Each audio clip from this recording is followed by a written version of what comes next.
Hi friends, once again welcome back. എല്ലാവർക്കും സുഖമാണല്ലോ അല്ലേ? അപ്പം ഇത് നമ്മുടെ ഒരു സ്പെഷ്യൽ റെസിപ്പി, നമ്മുടെ വീട്ടിൽ തന്നെയുള്ള ഫ്രൂട്ട്സ് ഒക്കെ വെച്ചിട്ടുണ്ടാക്കുന്ന ഫ്രൂട്ട് കസ്റ്റാർഡ് റെസിപ്പിയാണ്. എല്ലാവർക്കും ഇഷ്ടപ്പെടുന്ന ഒരു റെസിപ്പിയാണ്. വളരെ ഈസി ആയിട്ടും നമുക്കിത് പ്രിപ്പയർ ചെയ്തെടുക്കാം. അതുപോലെ തന്നെ ഹെൽത്തി ആയിട്ടുള്ള ഒരു റെസിപ്പിയാണ്.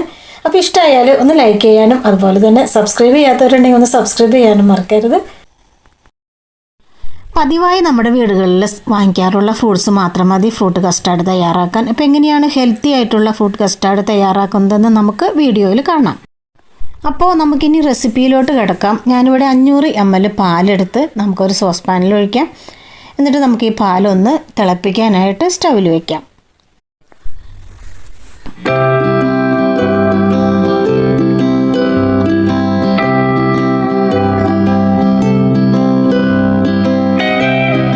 പാല് നമുക്ക് നന്നായിട്ടൊന്ന് ഇളക്കി കൊടുത്തിട്ട് വേണം ഇത് തിളപ്പിച്ചെടുക്കാനായിട്ട്. ഇപ്പോൾ നന്നായിട്ട് തിളച്ച് വരുമ്പോൾ സ്റ്റൗവിൻ്റെ ഫ്ലെയിം ഒന്ന് ലോ ഫ്ലെയിമിലോട്ട് നമുക്ക് ഇട്ട് കൊടുക്കാം. ഇനി നമുക്ക് ഫ്രൂട്ട് കസ്റ്റാർഡിന് ആവശ്യമായ ഷുഗർ നമുക്ക് ഇതിനകത്തേക്ക് പാലിലേക്ക് ആഡ് ചെയ്ത് കൊടുക്കാം. ഞാനിവിടെ 125 ml ഷുഗറാണ് ചേർക്കുന്നത്. കൂടുതൽ മധുരം വേണ്ടവർക്ക് 300 ml ഷുഗർ വരെ നമുക്ക് ഇതിനകത്തേക്ക് ചേർക്കാവുന്നതാണ്. മിൽക്ക് ലോ ഫ്ലെയിമിൽ തന്നെ അവിടെ ഇരിക്കട്ടെ. ഇത് കസ്റ്റാർഡ് പൗഡറാണ്. 2 ടീസ്പൂൺ കസ്റ്റാർഡ് പൗഡർ നമ്മളൊരു ഗ്ലാസ് ബൗളിൽ ഇട്ട് കൊടുക്കാം. ഇനി ഇതിലോട്ട് നമ്മൾ നേരത്തെ തിളപ്പിച്ചാറ്റി വെച്ച ഒരു 100 ml പാലും കൂടി ചേർത്ത് നന്നായിട്ടൊന്ന് മിക്സ് ചെയ്തെടുക്കാം.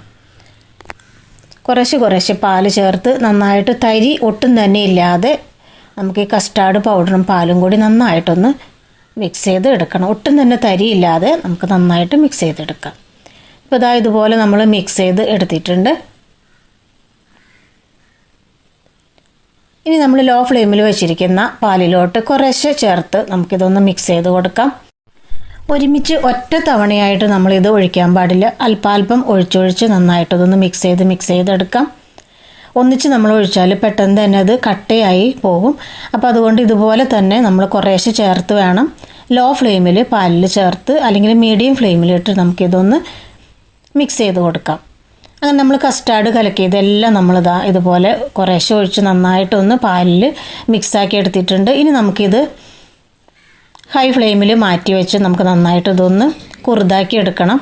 പെട്ടെന്ന് തന്നെ ഈ കസ്റ്റാർഡ് പൗഡറും പാലും കൂടി ചേർന്ന് കുറുതായ ഒരു കൺസിസ്റ്റൻസിയിലേക്ക് മാറും. അപ്പം നന്നായിട്ടൊന്ന് തിക്ക് കൺസിസ്റ്റൻസി ആയിട്ട് കുറുതായിട്ട് വരുമ്പോൾ ഈ ഒരു പരുവത്തിലാണ് നമുക്ക് കിട്ടുക. അപ്പോൾ നമ്മുടെ കസ്റ്റാർഡ് പൗഡർ പെട്ടെന്ന് തന്നെ കുറുതായി കിട്ടിയിട്ടുണ്ട്. അങ്ങനെ ഒരു കുറുക്ക് രൂപത്തിലാവുമ്പോൾ നമുക്ക് സ്റ്റവ് ഓഫ് ചെയ്യാം. ഞാനിത് വേറൊരു പാത്രത്തിലോട്ട് ഒഴിച്ച് വയ്ക്കുന്നുണ്ട്. നമുക്ക് ഫാനിൻ്റെ ചുവട് വെച്ച് നന്നായിട്ടതൊന്ന് ചൂടാറ്റി എടുക്കണം. ലോ ഫ്ലെയിമിലിട്ട് ഒട്ടും തന്നെ അടിയിലൊന്നും പിടിക്കാതെ വേണം നമ്മളിത് കുറുക്കിയെടുക്കാനായിട്ട് കേട്ടോ. ഇനി നമ്മുടെ കസ്റ്റാർഡ് മിക്സ് ഒന്ന് ചൂടാറി വരുമ്പോഴേക്കും നമുക്ക് നമ്മുടെ വീട്ടിലുള്ള ഫ്രൂട്ട്സ് നമുക്കെടുത്തൊന്ന് കട്ട് ചെയ്ത് വയ്ക്കാം. ഇപ്പോൾ നമ്മളിവിടെ ഒരു മാംഗോ എടുത്തിട്ടുണ്ട്, ആപ്പിൾ ഒരു ഹാഫ് എടുത്തിട്ടുണ്ട്, ഹാഫ് ഏത്തപ്പഴം എടുത്തിട്ടുണ്ട് കേട്ടോ. ഇപ്പോൾ എന്തൊക്കെ ഫ്രൂട്ട്സ് നമ്മുടെ വീട്ടിലുണ്ടോ അതൊക്കെ നമുക്ക് കുറേശ്ശെ നമുക്ക് എടുത്ത് അരിഞ്ഞെടുക്കാവുന്നതാണ്. അനാറും കൂടി ഒരെണ്ണം നമുക്ക് പൊളിച്ചെടുത്ത് അതിൻ്റെ കുരു മാത്രമാക്കി എടുത്ത് വയ്ക്കാം. നന്നായിട്ട് ചെറുതാക്കി ഒന്ന് അരിഞ്ഞെടുക്കാം, അല്ലെങ്കിൽ നമുക്ക് ചോപ്പറിലിട്ടൊന്ന് ക്രഷ് ചെയ്തെടുത്താലും മതി കേട്ടോ. ഫ്രൂട്ട് കസ്റ്റാർഡിൽ നമ്മൾ ഓറഞ്ച് അതുപോലെ തന്നെ ലെമൺ, മൊസാമ്പി അതൊന്നും സാധാരണ ചേർക്കാറില്ല. അതുപോലെ തന്നെ പേരയ്ക്ക അങ്ങനത്തെ ഫ്രൂട്ട്സുകളൊന്നും ചേർക്കാറില്ല. ഏത്തപ്പഴം, അനാറ്, മാംഗോ, ആപ്പിൾ ഈ ഫ്രൂട്ട്സുകളൊക്കെ ചേർക്കുന്നതായിരിക്കും കൂടുതൽ നല്ലത് കേട്ടോ. ഇനി നമുക്ക് ഇഷ്ടമുള്ള ഡ്രൈ ഫ്രൂട്ട്സൊക്കെ ഇതിനകത്തേക്ക് ചേർക്കാം. ബദാം, പിസ്ത, കാഷ്യൂനട്ട് എല്ലാം നമുക്ക് കുറേശ്ശെ ഈ ഫ്രൂട്ട് കസ്റ്റാർഡിൽ ചേർക്കാവുന്നതാണ്. അനാറ് നമ്മൾ പീലൊക്കെ മാറ്റി വൃത്തിയാക്കി എടുത്തിട്ടുണ്ട്. ഡ്രൈ ഫ്രൂട്ട്സ് ഞാനിവിടെ ബദാം മാത്രമാണ് ചേർക്കുന്നത് കേട്ടോ. ഇനി നമുക്ക് ഈ ഫ്രൂട്ട്സ് എല്ലാം ഒരു ബൗളിലോട്ട് ഇട്ട് കൊടുക്കാം. നമ്മൾ അനാർ ഇട്ട് കൊടുത്തു, ബദാം കുതിർത്തി അത് കട്ട് ചെയ്ത് വെച്ചത് അത് ഇട്ട് കൊടുത്തു, ആപ്പിള്, മാംഗോ, പിന്നെ നമ്മൾ ഏത്തപ്പഴം അരിഞ്ഞത് എല്ലാം കൂടി ഒന്ന് നമുക്ക് മിക്സാക്കി കൊടുത്തതിന് ശേഷം ഇപ്പോൾ നമ്മുടെ കസ്റ്റാർഡ് മിക്സ് നന്നായിട്ട് ചൂടാറിയിട്ടുണ്ട്. നമുക്കതും കൂടി ഇതിനകത്തേക്ക് ചേർത്ത് കൊടുക്കാം. പാത്രത്തിലുള്ളതെല്ലാം നന്നായിട്ട് വടിച്ച് നമുക്ക് ഫ്രൂട്ട്സിലേക്ക് ചേർത്ത് കൊടുത്ത് നന്നായിട്ടൊന്ന് മിക്സ് ചെയ്ത് കൊടുക്കാം. ഫ്രൂട്ട്സിലെല്ലാം നന്നായിട്ട് കസ്റ്റാർഡ് മിക്സ് ആവുന്നത് വരെ നന്നായിട്ടൊന്ന് സ്റ്റിർ ചെയ്തതിന് ശേഷം നമുക്കിത് ഫ്രിഡ്ജിൽ വെച്ച് ഒന്ന് സെറ്റ് ആവാനായിട്ട് വെക്കണം. ഫ്രിഡ്ജിൻ്റെ ഡോറിൽ വെച്ചാലും മതിയാകും. നന്നായിട്ട് ഇതൊന്ന് സെറ്റായി കിട്ടുന്നത് വരെ ഒരു 5-6 മണിക്കൂർ നമുക്കിതൊന്ന് സെറ്റ് ആവാനായിട്ട് വെക്കാം.